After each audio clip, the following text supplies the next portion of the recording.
latest chapter in a famous European rivalry will be written tonight as Liverpool and Real Madrid go head-to-head once again. Two giants of the game collide in what promises to be another Champions League blockbuster at Anfield. In fact, this place is the place to be not once, but twice this week.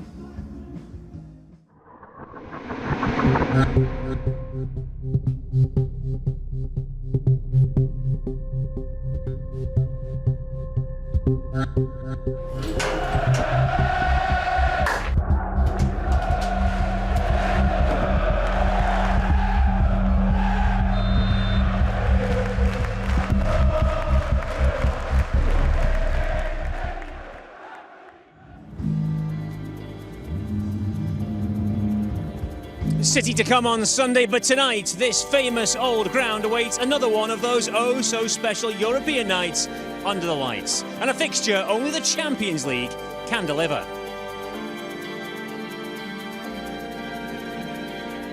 It's a massive European night in prospect here. We are building up to the 8 o'clock kickoff. That is when we'll bring you live audio commentary of all the action.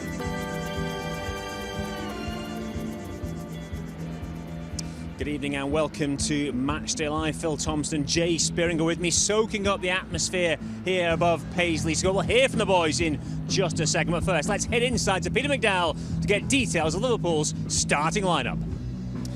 I was all dewy-eyed looking at the pitch just a few moments ago, Mark, wondering what kind of tale it might be able to tell come 6:30 on Sunday night, but got to deal with this one first, and luckily the coolest man on Merseyside at the moment, entrusted to pick that team, is Arne Slot. It was a tricky looking pick as well, with Manchester City on the horizon, particularly as Liverpool had to at times go to the well late on against Southampton on Sunday, but the South American travelling party are well rested and back on the right time zone now, and both of those come into the team. The other headlines being that Trent Alexander-Arnold had trained well, maybe not well enough to be in the starting 11 tonight. He is amongst the substitutes, so two changes from that team that played against Southampton at the weekend. Let's confirm that in full for you then.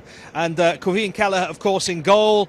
Virgil van Dijk, who's played every minute of Champions League football this season, and Konate walking a slight tightrope. A booking would see him miss the Girona game next month. Diaz, who got a hat-trick, of course, 3 weeks ago against Leverkusen. Szoboszlai, who scored the opener at Southampton, will be in a good moment as well, just at present. Darwin Núñez, who scored here in that 5-2 defeat, you might remember, back in 2023. Quickest ever Champions League Anfield goal. McAllister comes back, he too on a yellow card, and one away from missing the next Champions League game. And another record about to fall for Mo Salah, you'd imagine, 1 goal away from 50 in Champions League, 43 with Liverpool. Robertson, Gravenberch and Bradley complete that 11 for Liverpool tonight. And amongst the substitutes, 2.5 weeks out for Trent Alexander-Arnold, back in after that hamstring problem. And Cody Gakpo, who made his Champions League debut against Real Madrid for Liverpool as well.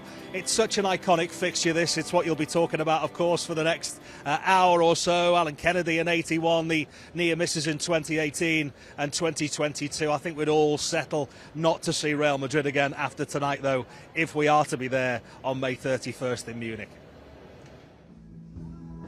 Thank you, Pete. Evening, gentlemen. Good to see you once again for another fabulous night here at Anfield. I know fireworks. I know. Standards have slipped since Leverkusen. We'll have to have a word. It's the 12th time these two sides have met. In the past, when it's been in the calendar, Tom, when it's come along, everyone's licking their lips waiting for it. It's the biggest match on the horizon. I put it to you, this week it's maybe not the biggest match this week. Is that a fair point? Am I overselling Sunday and downplaying tonight? I think where the Champions League fits in, it's always massive. But the Premier League, I know we broke that 30-year wait to win it, but brings on something special. And I would say, just at this moment, the way the Champions League, with not having to play a return leg, it is playing second best to what's coming on Sunday. That's not to diminish No. how excited we are about tonight or downplay. It's still a huge game, some huge names in town. Given we are reasonably well set in the Champions League, Jay, and given how big that game on Sunday could prove to be, are you at all surprised he's not shuffled his pack a little bit more tonight? I think that we're well placed in the Champions League. You know, I think obviously the 4 wins from 4 has obviously put us in a fantastic position. The weekend, did I expect changes tonight for the weekend? Probably not, with the record of obviously seeing what the boss has done over the first 12 Premier League games and obviously the Champions League games as well. He hasn't changed his side an awful lot, so there's no coincidence for me that he hasn't done that tonight also. I think he spoke a lot in his press conference yesterday that, you know, he takes every single game as it comes, he doesn't look any further, and his look tonight is in a huge game. If we win this game tonight, we go to 15 points. Could that make us qualify? Well, obviously we're not too sure on the numbers just yet, but 15 points, you'd say that would make us finish in the top 8. And then, you know, come Sunday, he's plenty of rest in between Wednesday and Sunday to maybe make a few changes or even give people plenty of time to recover. I suppose also throwing the fact it's Sunday 4:30 kickoff, there is plenty of time. We're in quite a good rhythm now. He uses his squad very well through the course of games. Guys come off after 60 minutes, so he's been managing the minutes of players in that way rather than taking guys out from games in a wholesale manner. So maybe it's just more of the same. Yeah, especially the South American boys. He's made sure that he rested them. Fingers got burnt in that Nottingham Forest game when he played the players who all came back from South America. So he's used them, and those minutes he's been quite good with them. I think that's one thing with Arnold that he's done throughout this quite early tenure for him, is his substitutions, he's done them right to rest certain people at certain time. That's been great. But he knows how important this game is, and with that we could damage Real Madrid, because they could have 3 defeats.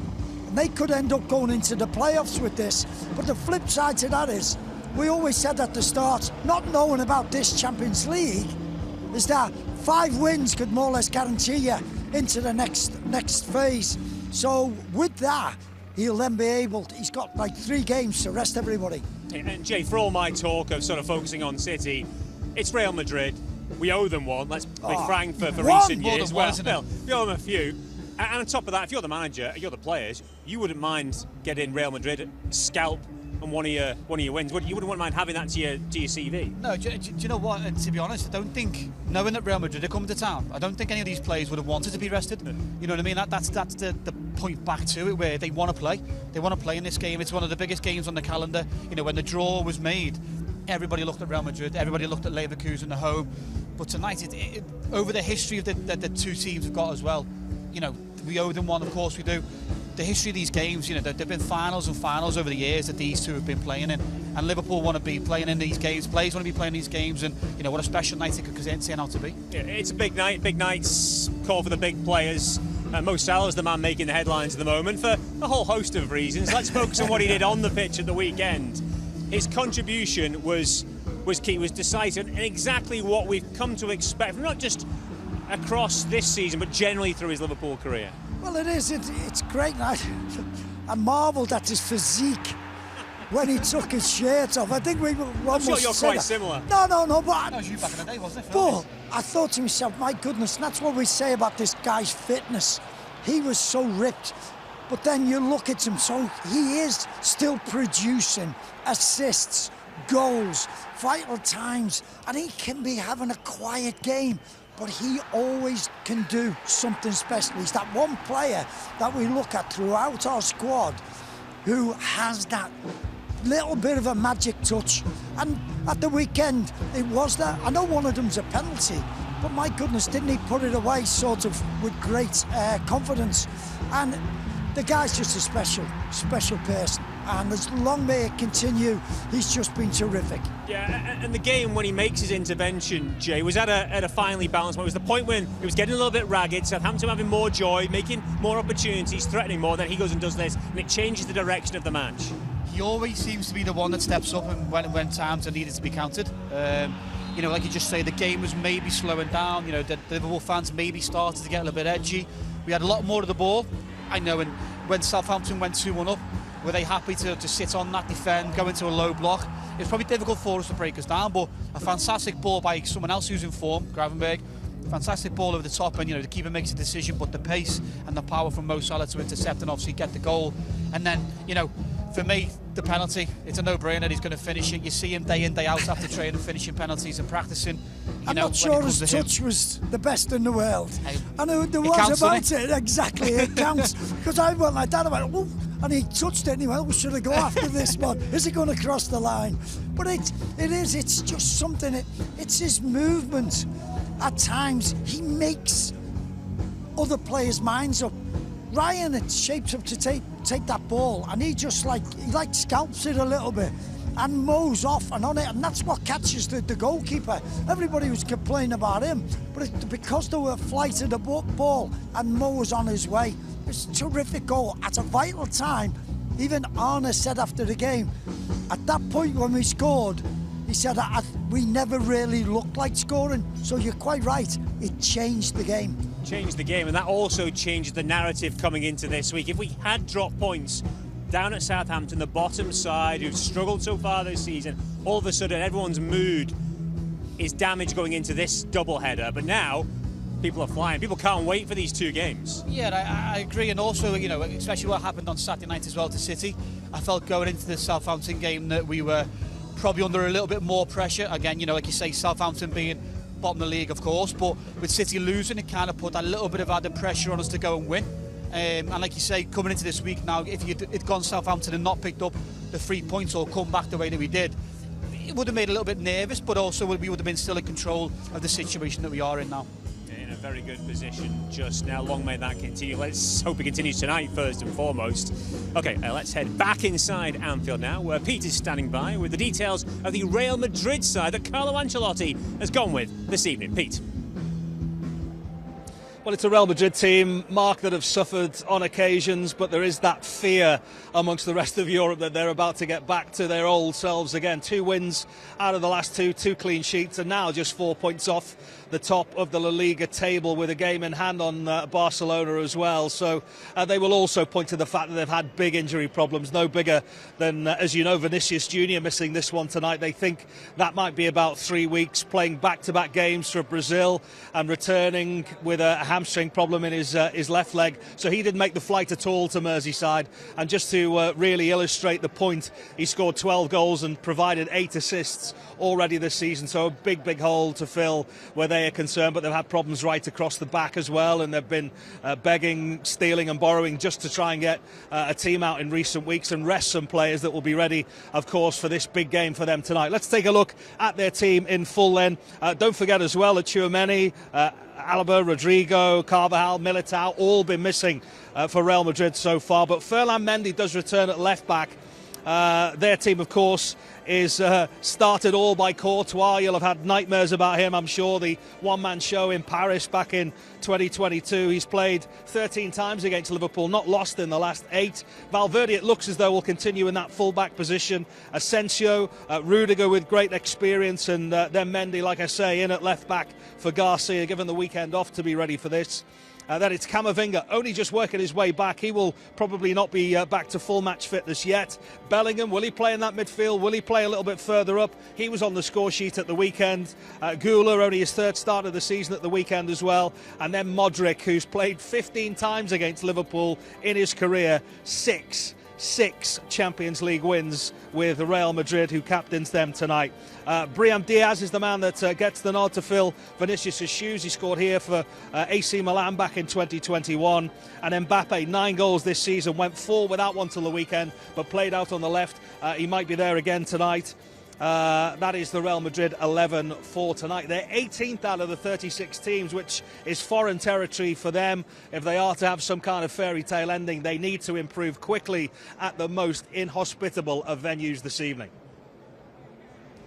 Thank you, Pete. Yeah, for all the talk of injuries and absentees for Madrid tonight, you look through that team and you go, wow, there's some players though. So that team lineup just illustrates this will not be a cakewalk for Liverpool tonight by any stretch of the imagination. I don't think anybody's ever thought it was a cakewalk. Maybe. I know your words, but it is one of those. You look at them and you just look throughout the squad. Never mind just the 11 who are going to play tonight, but there's quality in all of it, in different areas. Modric, he might be what? Was he 62? Is he? I think he is. He was at school with you, was he not? Yeah. But you look at him and he may be 38 now, but he just knows where to play. He knows what ball to play at any given time. And if they do get in front of games when you've watched them, he can just manage a game, something unbelievable. So they're blessed. And we're blessed to be able to watch it. But I'm hoping that the Liverpool players are saying, you watch me tonight, because we are on the top of our game. It's actually quite refreshing, Tomo, that Madrid have kept him around, have kept giving him contract, because some people get a bit sniffy. Once a player gets over 35, they go, nah, move him on. But they know his quality. They manage his minutes a little bit more now, but they still know in the big moments he can deliver. And he can deliver, but he's of good sort. He's a person where you look at a football club and you don't mind having him around for the right reasons. You know he's not going to upset anybody. You know if he's not playing as many games, he's not going to sort of throw his dummy out the pram. You know the guy will be there to help others. And I think that's what he brings to the squad. And I just think he's been a magnificent professional. I think he just oozes world class. You know, to do it at that level for such a long time, it just shows the standard and how he looks after himself on a daily basis, a monthly basis. He's had his injuries as he's picked up the ages, the numbers like most players do. But to go and win 6 Champions Leagues with Real Madrid, that is an unbelievable thing to do. And I remember chasing him here for 90 minutes for Spurs, and I tried to kick him for 90 minutes and didn't get near him. But he's probably one of the best players I think I've ever come up against. That's not bad to sit back when you hang up your boots. Say, I've chased some of the best players in the game around. That's not a bad thing to have. I didn't mind that, but yeah. You've done a little bit of analysis, looked at how Madrid tend to operate, how they line up. What do you expect to see from them tonight in terms of where players go, how the formation works? Yeah, listen, working at the club, we've done quite a lot of research on Real Madrid, obviously the youth team, but we do quite a lot of research on Real Madrid first team as well, and see if there's any comparisons between the two. They play in a 4-2-2-2. I know it's obviously quite difficult to understand, but they'll have 2 double sixes. Probably like looking at the team, maybe the likes of Camavinga and Modric will sit in. The wide players will roll inside to make a bit of a box. And like Pete said, you'll probably expect to see Mbappe pull out to the left-hand side, maybe towards Conor Bradley's side, and it'll be a real tough match for him. But they've got world-class players all over. They'll drop into a 4-4-2 and play against, sit in, let Liverpool probably have a little bit of the ball, and then try and do us on the counter-attack, and that's what we've seen over the last couple of weeks. Don't you think that's one of the big things with this, Jay? I know it's we don't know where there's going to be a lot of their players can play, and they are adaptable because they're such good players. But you're thinking, who's going to be playing there? Is he going to be playing right? Is he going to be left? For Arne, I think he's going to have a bit of a problem, and maybe the first 10 or 15 minutes, seeing how where they actually start off and where they're actually going to play. Yeah, I think the first 10 minutes is probably going to be one of them where it could possibly be like a game of chess. Figure out who's where, who's what, stay nice and tight, don't concede. See if Bellingham's playing as a false 9, see if Bellingham's playing on the left, is he rolling inside?